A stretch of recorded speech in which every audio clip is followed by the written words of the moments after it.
Nokia ১৫০ ২০২৪ addition. যদিও এই ফোনটা গ্লোবালি লঞ্চ হয়েছে ২০২৩ সালে, কিন্তু বাংলাদেশে এই ফোনটা অফিসিয়ালি লঞ্চ হয়েছে ২০২৪ সালে। যে কারণে আমি বলেছি নোকিয়া ১৫০ ২০২৪ এডিশন। এই ফোনটার অফিসিয়াল প্রাইস ৪,২০০ থেকে ৪,৫০০ টাকার মধ্যে ওঠানামা করে। এখন ৪,৫০০ টাকার একটি ফিচার ফোন হিসেবে এই ফোনটা থেকে আপনি কি সুবিধা পাবেন, এই ফোনটা ব্যবহার করার ক্ষেত্রে আপনি কি অসুবিধা ফেস করবেন, তার সবকিছুই আমি ডিটেইলে বলবো আমার এই ভিডিওতে। তাই না টেনে এই ভিডিওটা সম্পূর্ণ দেখবেন এবং আমি কথা দিচ্ছি এই ভিডিওটার শেষে আপনি এই ফোনটা কিনবেন কিনা এ বিষয়ে সঠিক সিদ্ধান্ত নিতে পারবেন। মূল ভিডিও শুরু করার পূর্বে কিছু জরুরি বিষয় জানিয়ে রাখি। এই ফোনের আনঅফিসিয়াল এবং কপি ভেরিয়েন্ট দিয়ে মার্কেটে বর্তমানে সয়লাভ হয়ে গিয়েছে। কিছু কিছু অসাধু দোকানদার আছে যারা আনঅফিসিয়াল ফোনটাকে অফিসিয়াল বলে চালিয়ে দেয় এবং দামও নেয় অফিসিয়ালের সমান।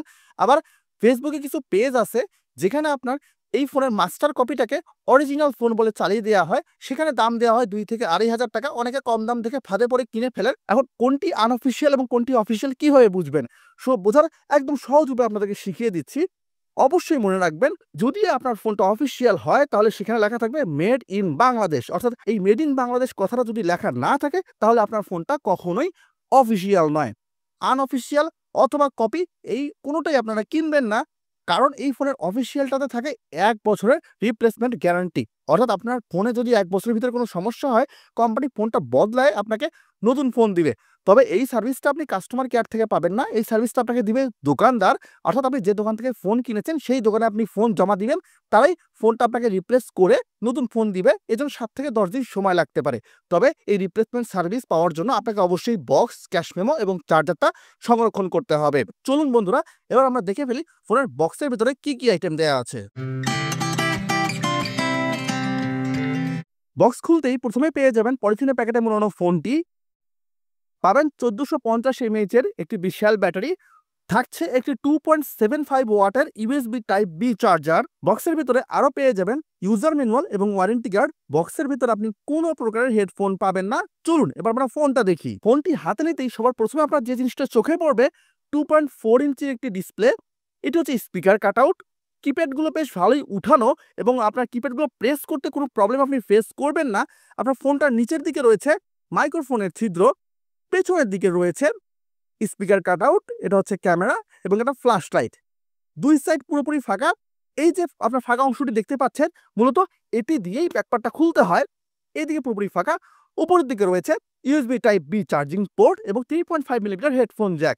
চলুন ব্যাকপার্টটা খুলে দেখি। ব্যাকপার্টটা খুলতেই আপনার সবার প্রথমে চোখে পড়বে দুটো বড় সিম কার্ড স্লট। অর্থাৎ এই ফোনে আপনি দুটো মিনি সিম ব্যবহার করতে পারবেন, একটি মেমোরি কার্ড ব্যবহার করতে পারবেন।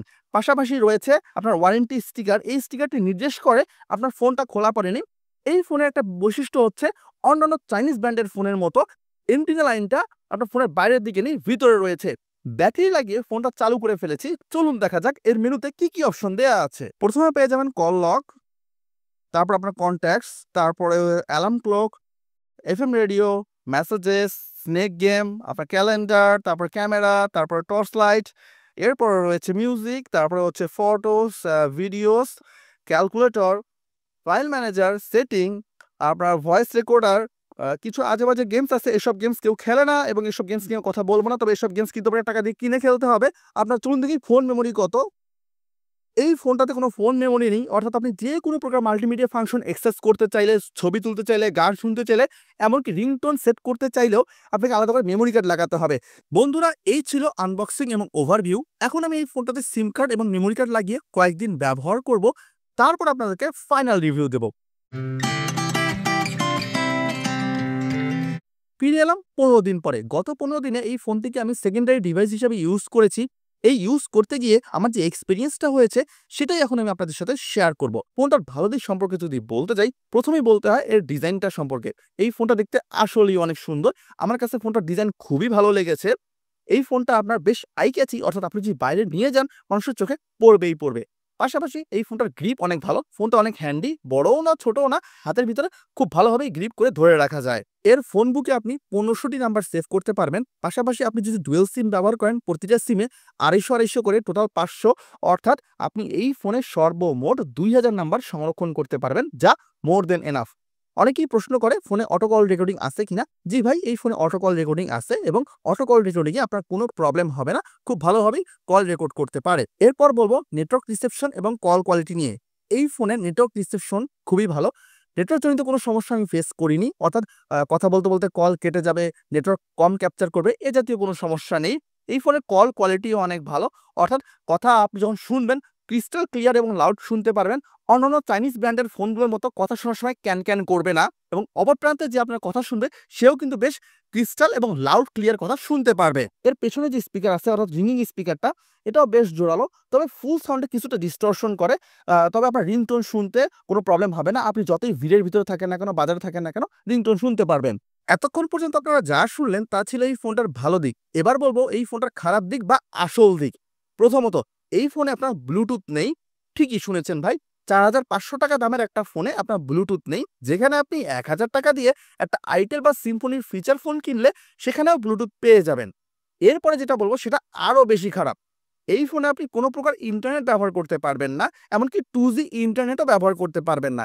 যেখানে চাইনিজ ব্র্যান্ডগুলো যেমন আইটেল, সিম্ফনি 2 থেকে 2500 টাকায় বর্তমানে 4G ফোন দিচ্ছে, যেখানে আপনি ইউটিউব পর্যন্ত চালাতে পারেন, সেখানে 4500 টাকার একটা নোকিয়া ব্র্যান্ডের ফোনে আপনি কোনো প্রকার ইন্টারনেট ব্যবহার করতে পারবেন না, কারণ এই ফোনে কোনো ব্রাউজারই দেয়া নেই। এর ডায়াল প্যাডে 20টার বেশি নাম্বার থাকে না। যখনই নাম্বার 20টা পার হয়ে যাবে, অটোমেটিকলি পিছনের নাম্বারগুলো ডিলিট হওয়া শুরু হয়ে যাবে, যেটা খুবই বিরক্তিকর। অন্তত 50টা নাম্বার থাকা উচিত ছিল। এর ক্যামেরা জাস্ট এক কথায় কোনো কাজের না। এইখানে কেন তারা এই ভিজিএ ক্যামেরা ব্যবহার করে? এইখানে যদি তারা একটা 2 মেগাপিক্সেল ক্যামেরা বা 3.2 মেগাপিক্সেল ক্যামেরা দিত, তাহলে অন্তত বয়স্ক ব্যক্তিরা যারা আছে তারা কিন্তু এই ফোনটা ব্যবহার করে ছোটখাটো মোমেন্টাল ছবিগুলো নিতে পারতো।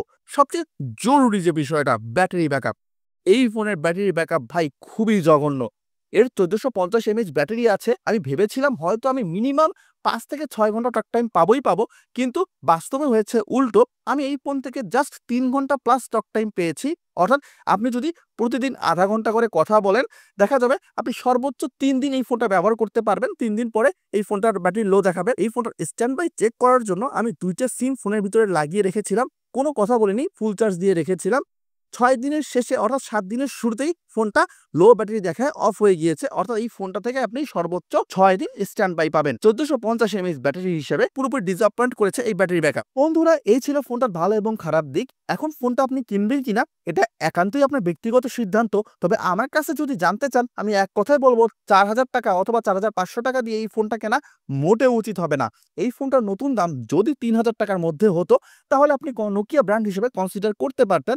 বাট 4000 অথবা 4500 টাকা দিয়ে এই ফোনটা কেনা মোটেও উচিত হবে না। তবে আমার সাজেশন থাকবে, আপনি যদি এই ফোনটা 2,500 থেকে 2000 টাকায় সেকেন্ড হ্যান্ড কোথাও পেয়ে যান, অল্প কয়েকদিন ব্যবহার করা হয়েছে, বক্স এবং কাগজপত্র আছে, সেক্ষেত্রে অবশ্যই আপনি কনসিডার করতে পারেন। ফোনটার ডিজাইনটা কিন্তু সুন্দর এবং কথা বলে আরাম পাবেন। তবে ব্যাটারি ব্যাকআপ তুলনামূলক কম এবং ব্লুটুথ নেই, ইন্টারনেট নেই, এসব কথা আপনাকে মাথায় রেখেই কিনতে হবে। তো বন্ধুরা, আপনার যদি আমার রিভিউটা ভালো লেগে থাকে, প্লিজ আমার চ্যানেলটা সাবস্ক্রাইব করবেন এবং ভিডিওতে অবশ্যই একটা লাইক দিবেন।